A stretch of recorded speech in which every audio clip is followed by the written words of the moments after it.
बिस्मिल्लाहिर्रहमानिर्रहीम। अस्सलाम वालेकुम। मैं इब्रार अहमद मेहर एडवोकेट उम्मीद करता हूं कि आप सब खैरियत से होंगे। अमेरिकन प्रेसिडेंट डोनाल्ड ट्रंप इस वक्त बहुत परेशान हैं और बड़ी टेंशन में हैं कि क्या उन्हें ईरान पर हमला करना चाहिए कि नहीं करना चाहिए। इस पे बात करेंगे। और इसके अलावा अमेरिकी सदर ने ईरान पर हमले के मंसूबे की मंजूरी की खबर को मुस्तरद कर दिया है, क्योंकि पहले ये खबर आई थी ना कि अमेरिकन एक अखबार ने ये खबर दी थी कि अमेरिकन प्रेसिडेंट की तरफ से ये मंजूरी हो चुकी है कि अब अमेरिका ईरान के ऊपर हमला करेगा, लेकिन डोनाल्ड ट्रंप इसको रिजेक्ट कर चुके हैं। इस पर भी बात करेंगे, लेकिन सबसे पहले जो मौजूदा सूरत हाल है, इस वक्त भी ईरान ने एक बार फिर बड़े जोरदार तरीके से इजराइल के ऊपर मिसाइल से हमला शुरू कर दिया है।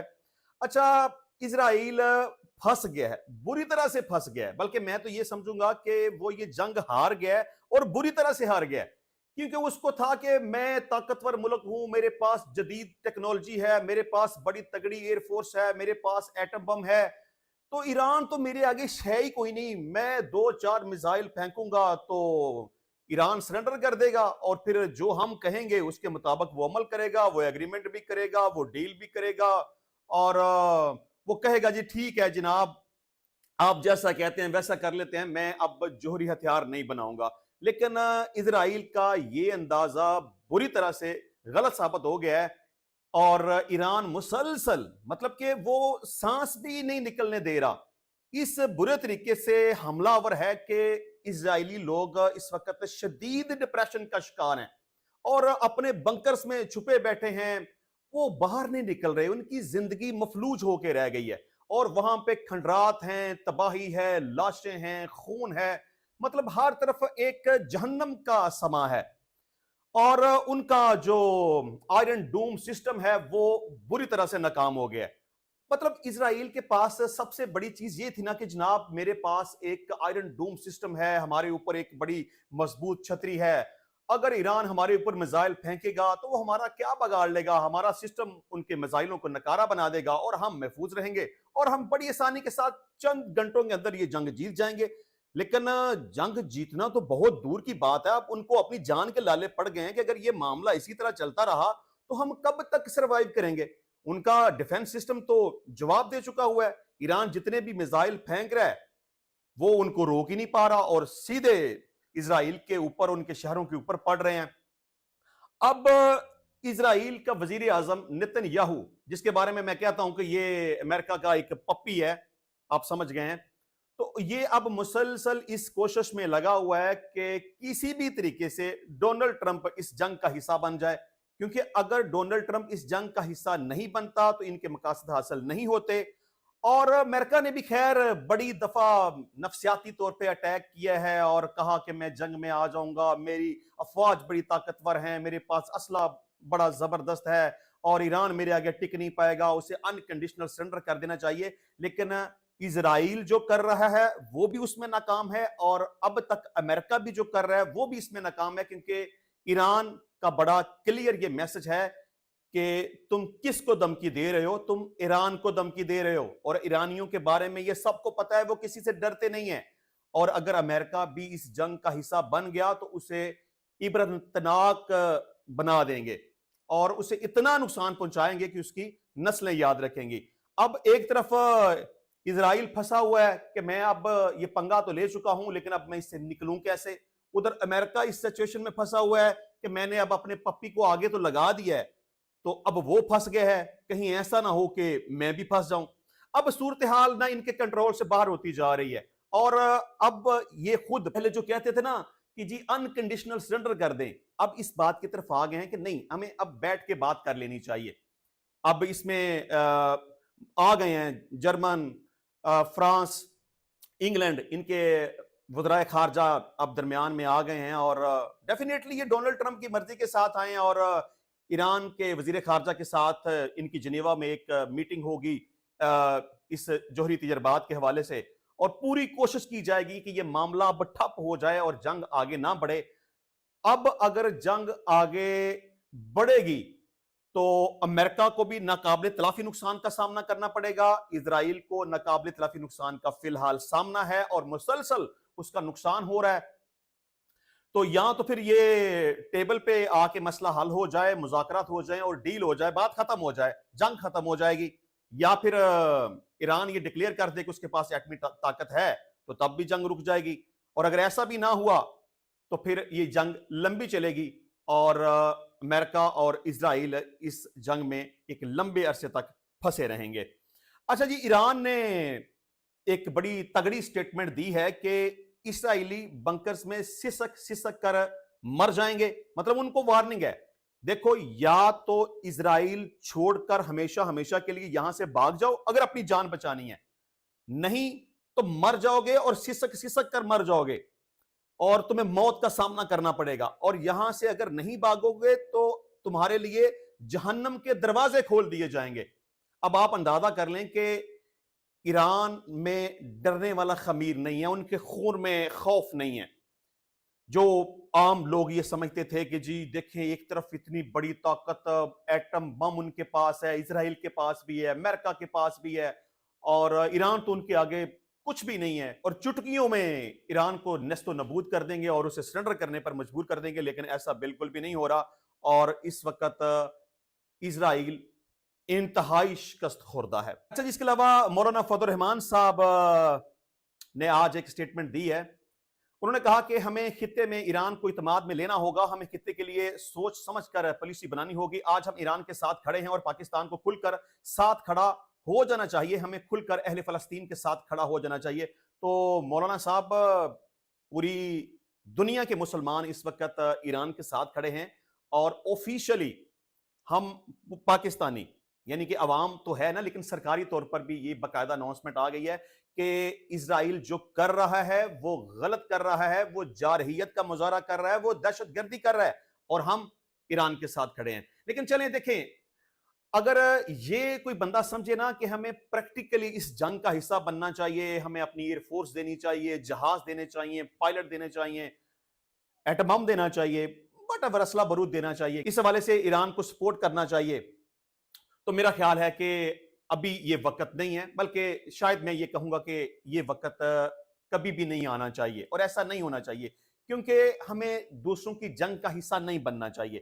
دیکھیں، اخلاقی طور پر سپورٹ کرنی چاہیے، سفارتی طور پر بھی سپورٹ کرنی چاہیے، اور جس حد تک ممکن ہو سکے ان کا ساتھ دینا چاہیے، لیکن پریکٹیکلی ہمیں اس جنگ کا حصہ نہیں بننا چاہیے. اچھا جی، ان کا کہنا تھا کہ یاد رکھیں یہود اور ہنود ایک دوسرے کے اتحادی ہیں.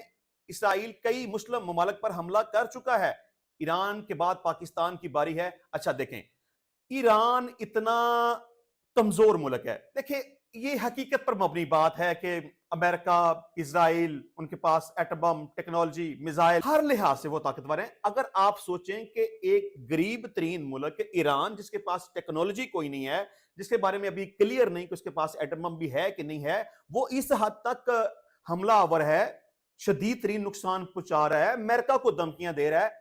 تو یہ بیچارے جو آٹے میں نمک کے برابر بھی نہیں ہے، جو ایران کا مقابلہ نہیں کر سکتے، تو یہ پاکستان کا مقابلہ کیسے کریں گے؟ دیکھیں، پاکستان ہر لحاظ سے، مطلب یہ کوئی عام بات نہیں ہے. ابھی حالیہ جو پاکستان اور انڈیا کے درمیان جنگ ہوئی ہے، ہم نے پوری دنیا کے سامنے یہ بات ثابت کر دی ہے کہ اللہ تعالیٰ کے فضل و کرم سے ہم طاقتور ہیں. ہماری ایئر فورس، ہماری بری بحری، ہر لحاظ سے ہم دنیا کی جو بڑی طاقتور افواج ہیں ان کے مقابل ہیں. اللہ کے فضل و کرم سے میں سمجھتا ہوں کہ اسرائیل کی اتنی جرت بھی نہیں ہے کہ وہ پاکستان کے اوپر اٹیک کرنے کا سوچ دے. اور اگر خدا نخواستہ بات یہاں تک آ بھی جاتی ہے تو یہ جو اسرائیل چھوٹا سا، اگر دنیا کا آپ نقشہ دیکھیں نا تو ایک نقطے کے برابر ہے یہ. اور میرا خیال ہے کہ 2000 یا 2200 مربع کلومیٹر کا اس کا رقبہ ہے اور 1 کروڑ کے لگ بھگ اس کی آبادی ہے. تو اسرائیل کو صفحہ ہستی سے مٹنے میں پھر ٹائم نہیں لگے گا. تو میرا خیال ہے کہ اتنی بڑی حماقت نہیں کر سکتے. ابھی دیکھیں، ایران کے خلاف جو حماقت کی ہے اس کا خمیازہ وہ بھگت رہے ہیں. پاکستان کے خلاف اتنی بڑی حماقت، یہ میں ایسا اندازہ نہیں کرتا. مولانا فضل الرحمان نے کہا کہ فلسطین، لبنان، شام، عراق، ایران اور اب پاکستان کی ایٹمی قوت تباہ کرنا ان کا ایجنڈا ہو سکتا ہے. مولانا صاحب، میں آپ کی بات کے اوپر بالکل اتفاق نہیں کرتا. ایسا نہیں ہوگا. اللہ تعالیٰ کے فضل و کرم سے ہم ہر لحاظ سے اسرائیل سے زیادہ طاقتور ہیں، ہر لحاظ سے زیادہ طاقتور ہیں. اسرائیل کبھی ऐसा सोच भी नहीं सकता। अच्छा, इसके अलावा ईरान के सुप्रीम लीडर आयतुल्लाह खामनाई की जानब से एक्स पर कुरान पाक की सूरत आल इमरान की आयत नंबर 126 का तर्जुमा पोस्ट किया गया, जिसके मुताबिक और फतह सिर्फ अल्लाह की तरफ से है जो गालिब है, हिकमत वाला है। उन्होंने एक्स पर अपने पैगाम में लिखा कि यकीनन अल्लाह ताला ईरानी कौम को, हक को और सच्चाई के साथ खड़े होने वालों को जरूर फतह अता फरमाएगा इंशाअल्लाह। ईरानी कौम के नाम पैगाम में खामनाई ने कहा कि मैं अपनी अजीज कौम से कहना चाहता हूं कि अगर दुश्मन को यह महसूस हुआ कि आप उनसे डरते हैं तो वो आपको कभी नहीं छोड़ेगा। उनका कहना था कि आपने आज तक जो रवैया अख्तियार किया है उसे जारी रखें और इसी कुव्वत, हिम्मत और इस्तकामत के साथ आगे बढ़ें।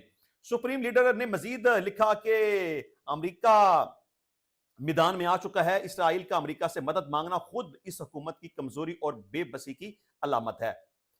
अच्छा जी, वो जिस तरह से मैंने कहा था कि एक अमेरिकन अखबार ने ये लिखा था कि अमेरिकन प्रेसिडेंट डोनाल्ड ट्रंप ने ईरान के ऊपर हमला करने की मंजूरी दे दी है, तो इस हवाले से डोनाल्ड ट्रंप ने अपने सोशल मीडिया अकाउंट पर एक बयान जारी किया, जिसमें लिखा कि अमेरिकी अखबार को आइडिया नहीं कि मैं ईरान के बारे में क्या सोच रहा हूं। तो उन्होंने इस बात को बहरहाल क्लियर किया कि अखबार में जो लिखा गया था वो गलत है और उनको नहीं पता कि मेरे जहन में क्या बात है, और अभी ऐसा कोई अमकान और प्लान नहीं है। अच्छा जी, अब डोनाल्ड ट्रंप के बारे में मैंने कहा था कि वो बड़े परेशान हैं इस हवाले से कि ईरान के ऊपर हमला करें ना करें। अब टेंशन इस बात की है कि उनकी जोहरी तनसीबात को हमने तबाह बर्बाद करना है, लेकिन क्या हम इस काबिल हैं? क्या हमारे पास इतनी टेक्नोलॉजी है? क्या हमारे पास जो सबसे ताकतवर बम है वो उनकी जोहरी तनसीबात को निशाना बना के उसको नुकसान पहुंचा सकता है कि नहीं पहुंचा सकता? अब डोनाल्ड ट्रंप इसी कशमकश में पड़ा हुआ है। अच्छा, इस हवाले से बरतानवी अखबार द गार्डियन की रिपोर्ट के मुताबिक इस बात से वाकिफ जराए ने बताया कि ट्रंप को बताया गया है कि GBU-57 13,600 टन मतलब कि 30,000 पाउंड वजनी बम है, जिसे गिराने से फर्दों को मौसर तरीके से खत्म किया जा सकता है, लेकिन वो मुकम्मल तौर पर कायल नजर नहीं आते और उन्होंने हमले की इजाजत देने से फिलहाल गुरेज किया है, क्योंकि वो ये भी देखना चाहते हैं कि आया अमरीकी मुदाखलत की धमकी ईरान को मुज़ाकरात की मेज पर लाने का बायस बन सकती है। दिफाई हुकाम के मुताबिक GBU-57 की मौसरियत ट्रंप के दौरे हुकूमत के आगाज से ही पेंटागन में शदीद बहस का मौजू रही है। बाज दिफाई माहरीन को यह ब्रीफिंग दी गई है कि फर्दों जैसी गहराई में मौजूद तनसीब को शायद सिर्फ एक टेक्निकल न्यूक्लियर हथियार ही मुकम्मल तौर पर तबाह कर सकता है। तहम जराए के मुताबिक ट्रंप फर्दों पर टेक्निकल न्यूक्लियर हथियार इस्तेमाल करने पर गौर नहीं कर रहे और ये तजवीज ना तो अमरीकी वजीर दिफा और ना ही chairman joint chief of staff ने व्हाइट हाउस की मीटिंग्स में पेश की। दिफाई माहरीन को यह जरूर बताया गया कि आम बमों के जरिए, चाहे वो GBU-57 जैसे बमों के बड़े पैकेज का हिस्सा हो, इतनी गहराई तक पहुंचना मुमकिन नहीं होगा और ये सिर्फ सुरंगों और मुनदम करके उन्हें मलबे तक दबाने तक महदूद रहेंगे। माहरीन का यह भी बताना है कि फर्दों को मुकम्मल तौर पर तबाह करने के लिए जो इसराइली इंटेलिजेंस के मुताबिक जमीन से 300 फुट नीचे तक मौजूद है, पहले रवायती बमों से जमीन को नरम करना पड़ेगा और फिर मुमकिन तौर पर B-2 बमबार त्यारे से एक टेक्निकल न्यूक्लियर हथियार गिराना होगा। ये जायजा डिफेंस थ्रेट रिडक्शन एजेंसी ने तैयार किया, जो अमरीकी महकमा दफा का एक ज़ैली इदारा है, जिसने GBU-57 की जांच की थी और मुख्तलिफ ज़ेर ज़मीन तनसीबात के खिलाफ अमरीकी फौजी हथियारों की हदूद पर नजरसानी की। यह सूरत हाल जाहिर करती है कि इस तरह के हमले की नोयत कितनी पेचीदा है और कामयाबी के लिए क्या दरकार होगा। GBU-57 बम गिराने से ईरान के हथियारों के मयार की यूरेनियम हासिल करने की सलाहियत को शायद चंद साल के लिए पीछे धकेला जा सकेगा, लेकिन इस प्रोग्राम को मुकम्मल तौर पर खत्म नहीं किया जा सकेगा। व्हाइट हाउस और पेंटागन के तर्जमानों ने इस पर फिलहाल कोई तबसरा नहीं किया। फर्दों को गैर फाल बनाना ईरान को जोहरी हथियार हासिल करने से रोकने के लिए मरकजी हैसियत रखता है, खास तौर पर जबकि इंटरनेशनल एटॉमिक एनर्जी एजेंसी ने वहां 83.7% तक अफजोदा यूरेनियम की मौजूदगी की तस्दीक की है, जो कि हथियारों के मयार 90% के बहुत करीब है।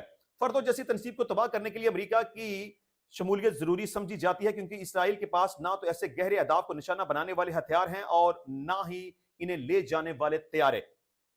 दिफाई हुकाम के मुताबिक GBU के जरिए फर्दों को निशाना बनाने में बड़ी रुकावट यह है कि यह तनसीब एक पहाड़ के अंदर वाक़ है और यह कि इस बम को इस जैसी किसी हकीकी सूरत हाल में पहले कभी इस्तेमाल नहीं किया गया।